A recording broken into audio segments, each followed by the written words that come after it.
Alright, you guys, welcome to part 2 of Charlie's Nachos cooking show. So, I just want to start out by saying, of course, you must wash your hands first before you do anything. Of course. Now, I'm not a cook, I'm not a chef or anything like that. As you guys are going to see, this is going to be very, extremely simple. Anybody can do this. So, it's going to be very interesting. So, of course, you want to start out with your ground beef. I already showed you guys all my ingredients in part 1, so I guess I should turn the flame on, huh? And I'm going to put it on, I guess, medium high, and something's already burning.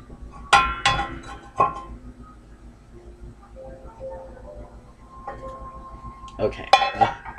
Medium high, whatever.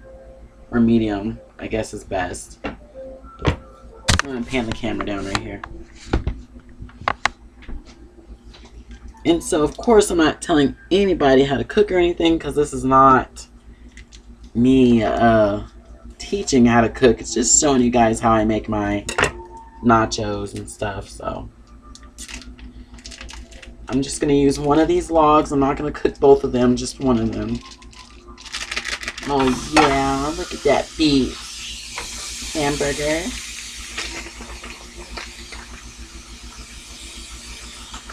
Pour it in there. Make sure all of it's out.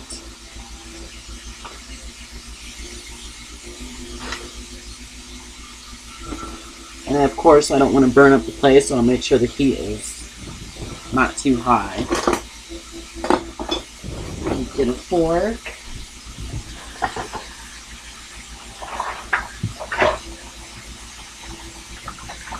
It's pretty sad, you guys. I can't even find a fork around here.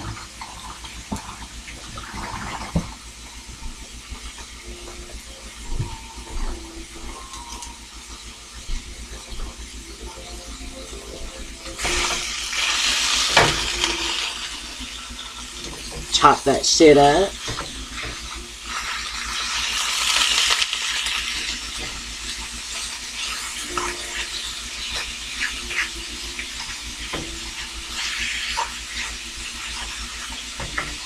Now, of course, when I cook my hamburger, I like it to be nice and brown.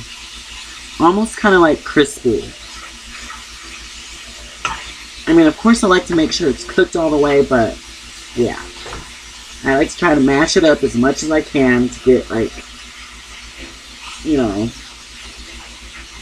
pieces of meat as small as possible.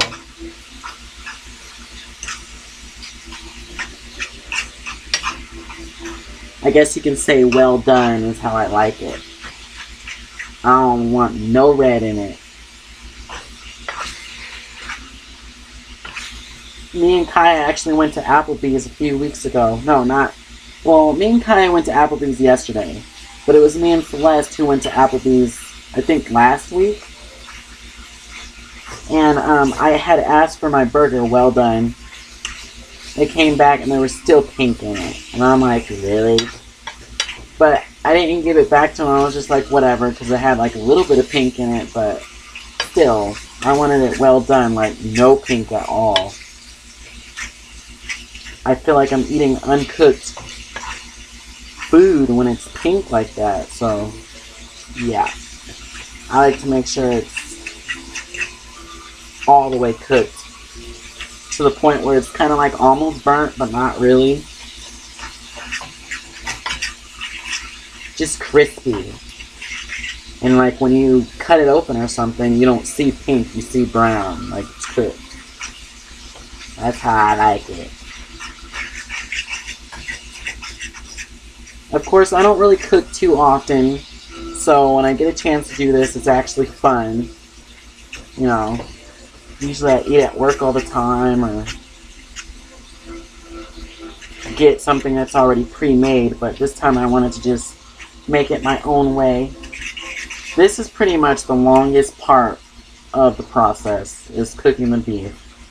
Once you cook the beef, you're pretty much done. Because everything else is just about putting it together.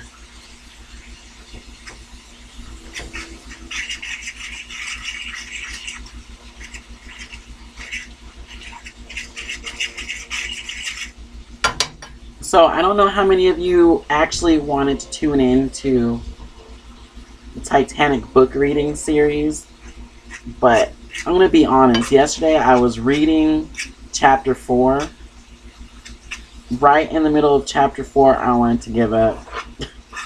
I'm like, these pages of this book is so long. I just felt like every time I read another paragraph, it was taking more and more energy out of me.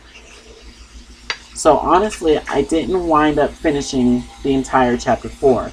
Now, I posted part 1 of what I read so far, but I'm actually going to see how many of you guys view that video before I post any other ones, because if the Titanic series doesn't pretty much get more views than what I anticipated, then there's really no point in doing the series. Like, I don't want to be reading to an audience of nothing. Now, my Sex and the City series that I had going on actually turned out good, so, or the videos that I already did, so I might actually continue the Sex and the City series rather than Titanic series, because I think people were more into the Sex and the City series than Titanic series. And I actually had that series on this channel. So, I think that's what I'm going to wind up going back to. Of course, you guys should let me know what I can do to make either series more entertaining.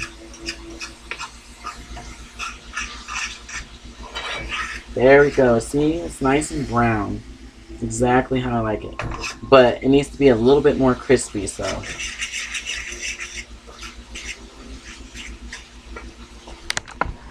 So yes.